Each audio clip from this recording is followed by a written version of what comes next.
सी अभी एक तो जब से मैं ये सीरियल मैं कर रही हूँ, गंगा मैंने ज्वाइन किया, तो गांव का सेटअप है, ऑब्वियसली वहीं की भाषा है बिहार की। और बहुत ज़्यादा तकलीफ नहीं हुई कैरेक्टर के अंदर जाने में, क्योंकि शूटिंग नायगांव में हो रही है, तो अपने आप ही वो गांव का फील अंदर आ चुका है।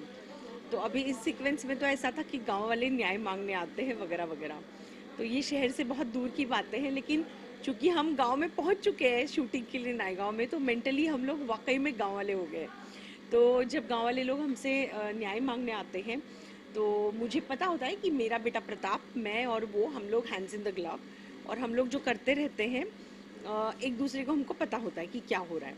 लेकिन इस बार प्रताप ने शायद मुझे भी नहीं कॉन्फिडेंस में लिया और गांव वालों की मार पिटाई कर दी है, और सारी चीज़ शिव अपने सर पे ले रहा है, ये भी मुझे पता है।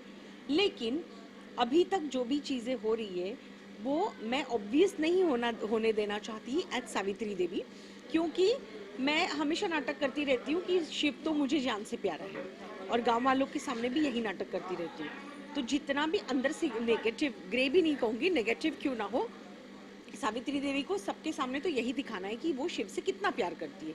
और इस सीन में भी उन्होंने वही किया कि जब शिव अपने आप को डंडे मरवाता है, तो सावित्री देवी बीच में आती है और डिफेंड करती है कि नहीं, मेरे बेटे को डंडे नहीं पड़ेंगे। मैम, क्या आप इस बारे में प्रताप से बात करेंगे कि उन्होंने ऐसा क्यों किया? हाँ, प्रताप को तो मैं झाड़ती रहती हूँ कि ये जो करता रहता है, हर आए दिन पंगे लेता रहता है, वो सुधरता नहीं है, मुझे बताए बिना भी ये सब करता रहता है। लेकिन उसका कोई फ़ायदा नहीं होता, क्योंकि अगर उसका फ़ायदा होगा तो डेली सोप रुक जाएगा। तो प्रताप ही हरकतें करता रहेगा, सावित्री उसको डांटती रहेगी, और शिव की तरफ अपना झूठा प्यार जताती रहेगी, और आप देखते रहेंगे। मैम, आप व्यूअर्स को क्या मैसेज देना चाहेंगे? व्यूअर्स को यही मैसेज देना चाहूँगी कि अगर आप गांव वाले सेटअप को एंजॉय करना चाहते हो, तो वाकई में ऑथेंटिक वे में ये शो आपको बिहार के एक गांव में लेके जाएगा, आपके रूट्स के नज़दीक लेके जाएगा।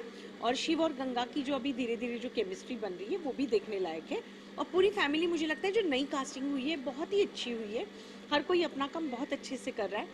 और मुझे लगता है कि जब कास्टिंग सही हो जाती है thanks to the production house, तो half the war is won. तो कास्टिंग तो बहुत बढ़िया हुई है, तो आगे बाकी देखते हैं। ड्रामा भी बहुत अच्छा है, तो फिर